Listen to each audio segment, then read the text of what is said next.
वालेकुम अस्सलाम। इजाज़ साहब, thank you very much for coming all the way from Karachi. I am sure आजकल आप खासे मशहूर हैं। काम तो खैर एक्टिंग का तो जारी मसरूफ तो आप हैं माशाल्लाह, ज़्यादा प्रोडक्शन में भी हैं, फिर मैचेस भी आजकल बड़े खेल रहे हैं, क्रिकेट के भी शुदाई हैं और व्हाट नॉट। बस ज़रूरी है थोड़ा सा अपने आप को एंगेज रखना। फिटनेस एक्टिविटीज़ आपको पता ही शौक़ है एक तरह का, मुझे गेम हो चाहे वर्कआउट हो कुछ हो, तो ये एक तरह की हॉबी है। मैं इजाज़ साहब के हवाले से एक मज़े की बात बताऊं कि साहब बोल रहे हैं, अजीब लग रहा है। मेरे लिए भाई से एहतराम है, इतना पुराना साथ है। We know each other before we guys got married even, because Karachi में काम किया 92 में शुरू किया, तो तब से मैं पहली मरतबा जब कराची गया तो मुलाकात। इजाज़ साहब की एक खासियत है, ये मेरे ख्याल में इंडस्ट्री के वाहिद हैं जो पहले दिन भी ऐसे थे और आज भी बिल्कुल वैसे माशाल्लाह। कैलकुलेटेड आदमी, खुराक के हवाले से, अपनी सेहत के हवाले से, अपनी वर्कआउट के हवाले से। कई दफ़ा मैं खुद भी यार इजाज़ कुछ दस ना यार, वजन नहीं घट हो रहा की करा, बस फिर एक तफसील होती है इजाज़ साहब के पास। ऑनेस्टली सामिया जी, इतना कैलकुलेटेड आदमी मैंने खुराक के हवाले से नहीं देखा। और फिर माशाल्लाह आप देख लीजिए, वाह वाह, तो उसके भी नुस्खे हैं भाई के पास। वाह वाह, अरे अरे अरे अरे बड़ी मजेदार। अब तो स्किन केयर लाइन आ गई मेरी इन्हीं नुस्खों को, और ब्रांड, और मेरे ख्याल में उसी वजह से ब्रांड भी खोल लिया, नुस्खे भी दे रहे। ये तो अल्लाह बख्शे मर्दों की जुबैदा आप आए। अच्छा एजाज भाई, बरकत की शादी नहीं हो रही, इसके भी नुस्खे हैं आपके पास? बताता हूँ अभी। सर इनका कोई वजन कम करें, ऐसे भाभी की जूते और गालियां खाते हैं, ये कम नहीं हो रहा। देखिए नसीब की बात है, आपको तो वो भी मैसर नहीं। इनको आपने कहा ना मर्दों की जुबैदा आपा, इनको मर्दों की मानूर बलोच भी कहा जाता है। मैंने कल खुद बोला था। वजह वो मैं एक मानूर के साथ एक प्रोजेक्ट कर रहा था अभी, तो मैंने एक पिक्चर लगाई, मैंने फैसल भी था उसमें, मैं भी था, मैंने लिखा आदमियों के मानूर बलोच असली मानूर बलोच। कितने साल हो गए इजाज़ साहब? More than 25 years. More than 25। Modelling से स्टार्ट लिया था। मुतमईन है? हाँ माशाल्लाह, जो भी किया। अब ज़रा सा चेंज हो गया है पिछले कोई 5-6 सालों में। पैटर्न ऑफ वर्क हम लोगों का थोड़ा सा सोशल मीडिया जिंदगी में ऐड हो गया है काफ़ी। उससे कोई दिक्कत हुई? नहीं, दिक्कत नहीं हुई। आपको वक्त के साथ अपने आप को थोड़ा सा मॉडिफाई यूं कहने करना पड़ता है, या उसके अंदर आना पड़ता है, सिस्टम के अंदर। तो बस टाइम वक्त जो है वो कम हो गया है, उतना ही लेकिन कम हो गया। और ऐसा हो गया कि आप मुस्तकिल कुछ ना कुछ करना है आपको, आप फारिग नहीं बैठ सकते। तो सर थोड़ी सी पेस बढ़ गई है। पहले थोड़ा सा इजी ज़िंदगी थी, अब बहुत चीज़ें होती हैं जिसको आपको लेके चलना होता है साथ। और अगर आप कोई काम कर रहे हो, बिज़नेस कर रहे हो, तो बस फिर आप हर वक्त कुछ ना कुछ कर रहे होते हैं। सो जब से मैं अपने लाइन मैंने स्किन केयर की शुरू की, तो वो तो उसमें भी हर वक्त कुछ ना कुछ नई चीज़ों पे काम करना होता है ऑब्वियसली। क्या ये पूरा इजाज़ साहब सेटअप बनाया हुआ है? एक बहुत बड़ा ब्रांड है, उनके साथ मैंने कोलैबोरेशन में किया, और मेरा सारा natural chemical free herbal products है। बट बिकॉज ये एक शोबा ऐसा है जो जिसमें आप हमेशा से बहुत ज़्यादा इंटरेस्टेड रहे हैं, so it was easy for you to go into it, ना? Yes, it was। और फिर इसमें अब मैं फूड सप्लीमेंट्स पे भी काम कर रहा हूँ, तो वो मेरी ज़रा सी रिसर्च शुरू से रही है। तो बहुत सारे ऐसे मेन इंग्रेडिएंट्स हैं जिनका मुझे पता है। क्लोथिंग की एक लाइन थी आपके पास जी, उसको क्यों छोड़ दिया? उसको इसलिए छोड़ दिया था कि कुछ बीच में प्रॉब्लम्स आए। प्रॉब्लम्स इन द सेंस, जब आप ब्रांड को बड़ा करने जाते हैं और उसके अंदर फिर और लोग आते हैं, इन्वेस्टर्स आते हैं काम बढ़ाने के लिए, तो बस वहाँ एक मुझसे कैलकुलेशन में थोड़ी सी मिस्टेक हुई और वो रॉन्ग डिसीजन हो गया एक मुझसे। तो मैंने उस वक्त उसको रोका।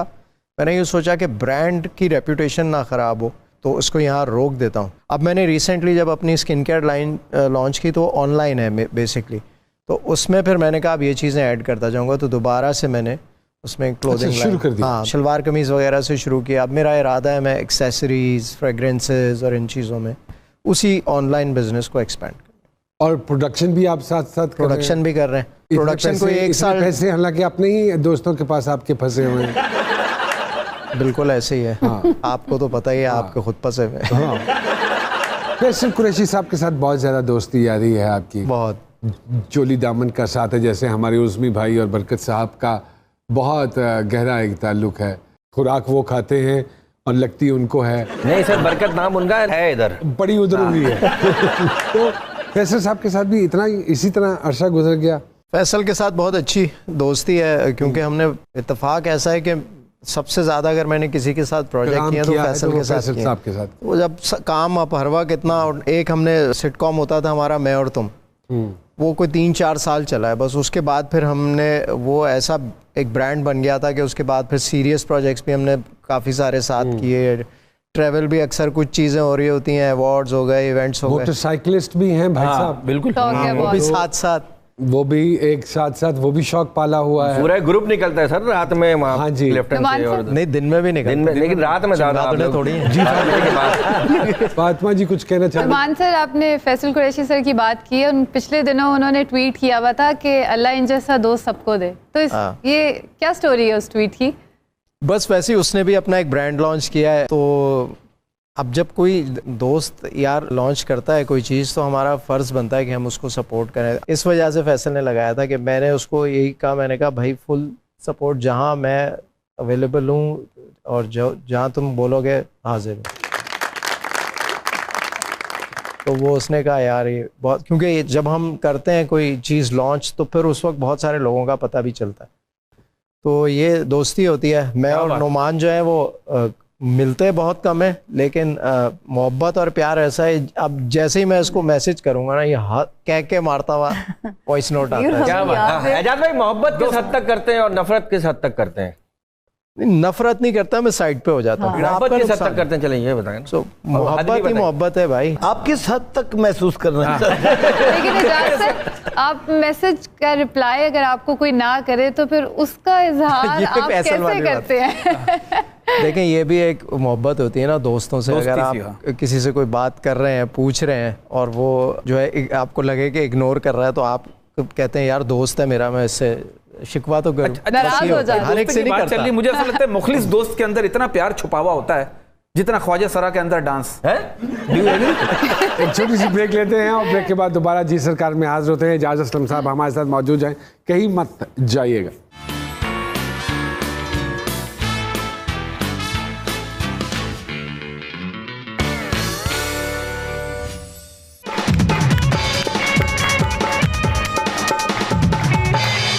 Thank you.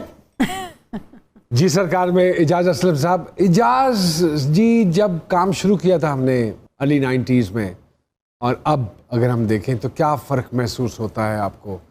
Quality of work improve की है, क्वालिटी ऑफ वर्क नीचे गई है? मुझे लगता है कि पेस में फ़र्क आ गया, क्वांटिटी बढ़ गई है। क्वांटिटी बढ़ गई है, चीज़ें बहुत फास्ट हो गई हैं, टाइम बहुत कम रह गया है, आपके पास फालतू टाइम नहीं मिलता, या यूं कह लें कि आपको रिलैक्स, जो एक वो था ना इजी माहौल में काम करना, वो चीज़ें ख़त्म हो गई। लाइफ की पेस के साथ आपको चलना, मशीन की तरह हो गया, तो तेज़ हो गई है। वैसे प्रोफेशनलिज्म आप समझते हैं बड़ा है या कम हुआ है?